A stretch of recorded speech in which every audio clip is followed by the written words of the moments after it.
My name is Wan Muhammad Fidaus bin Wan Muhammad Maliki, and for this slide I'm gonna present about the background, product and target customer. So Kopi Warisan Melayu is micro, small and medium enterprise or MSME operating in the food and beverage sector in Dungun, Terengganu. The cafe has been managed by Miss Norianti binti Mat Raini, also known as Kak T, since early 2022 after she acquired the business from its previous owner. So next is product. In terms of product, the cafe offered a variety of traditional Malaysian dishes, coffee, specialty beverages, desserts and light meal. Besides serving food, it also provides a comfortable dining environment that is suitable for family gathering, casual meeting and social interaction. So next is the target customer. The cafe mainly targets families, local residents and tourists who are looking for authentic Malaysian cuisine and a unique heritage dining experience. Alright, for this part I'm gonna present about methodology and data collection. So we adopted a hybrid methodology by combining primary and secondary data. Primary data was collected through a visit site and an interview with the owner of Kopi Warisan Melayu, where we obtained information on business operation, financial performance and current challenges. Secondary data was gathered from academic journal to support our analysis. Using this data, we conducted cash budgeting, capital budgeting, and financial statement analysis to evaluate the cafe financial performance and propose practical recommendation. Next is the interview findings. So for the business operation, the owner explained that after taking over the Kopi Warisan Melayu in 2022, she focused on improving the business operation. She redesigned the branding, logo and menu to match the cafe's capabilities. The cafe also adjusted based on the customer preferences and available kitchen facilities. So for inventory, the staff record ingredient usually manually. They use record ingredient usage manually every day to avoid wastage and ensure enough stock for daily operations. So for number 2 is the operational challenges. The owner also shared several challenges faced by the cafe. One major issue is staff shortage. So the cafe sometimes hire part-time student. Another challenge is sourcing raw materials because there is no central supplier in Dungun. The owner has to buy supplies from different places, which takes more time. Raw material price have also increased, but the cafe has not increased menu prices yet to maintain customer affordability. Besides that, the traditional wooden building needs regular maintenance and pest control, which increases the operating costs. Digital system. Number 3 is a digital system and also financial information. In terms of digital systems, Kopi Warisan Melayu already uses MySyarikat to manage employee attendance, leave, payroll, EPF and also SOXO. However, the inventory system is still done manually. Financially, the cafe earns around 80,000 to 85,000 per month. The monthly net profit is only around 6,000 to 7,000 because of the rising costs.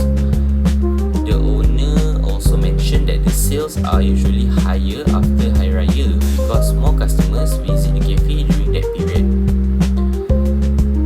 So lastly, for the future business plan, the owner plans to upgrade the kitchen equipment gradually over the next 3 years. This is important to increase the kitchen capacity, improve service speed, and support higher customer demand. The owner also plans to continue preparing a maintenance budget because the wooden building requires regular care. A positive finding is that the initial investment was recovered within 9 to 10 months. This is showing that the business has a strong financial potential. Next, I will present cash budgeting analysis of Kopi Warisan Melayu.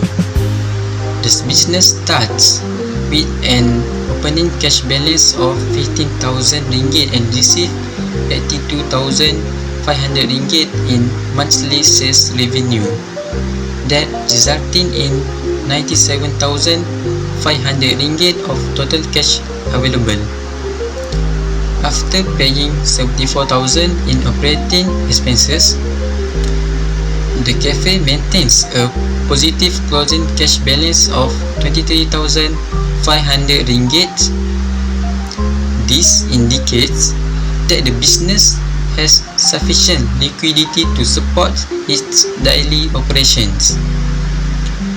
However, inventory purchases remain the largest cash outflow at 45,000 ringgit, while rising raw material and maintenance costs continue to reduce profitability.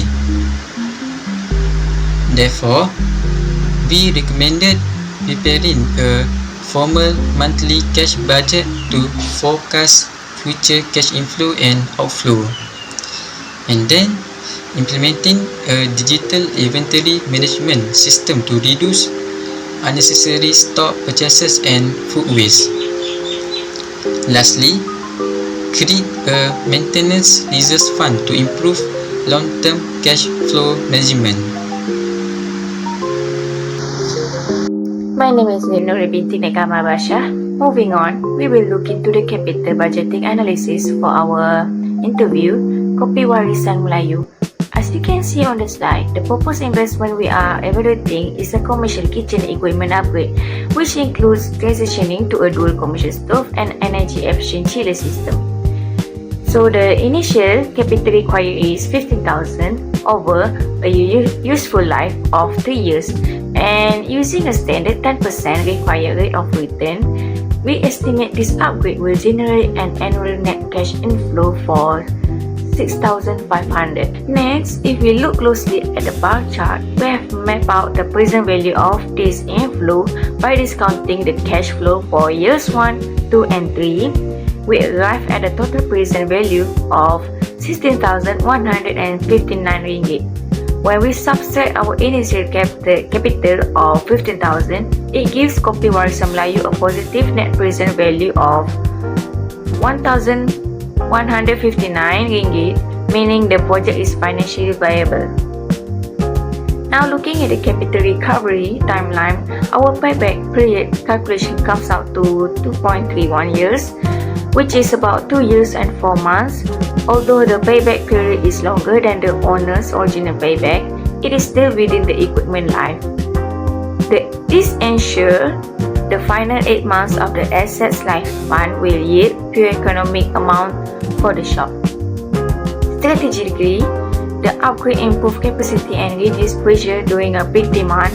By giving Kati a dual stove configuration, the kitchen can also significantly reduce rush hour and comfortably capture high volume spike like the post-raya rush, all while lowering recurring maintenance costs and protecting a profit margin against inflation.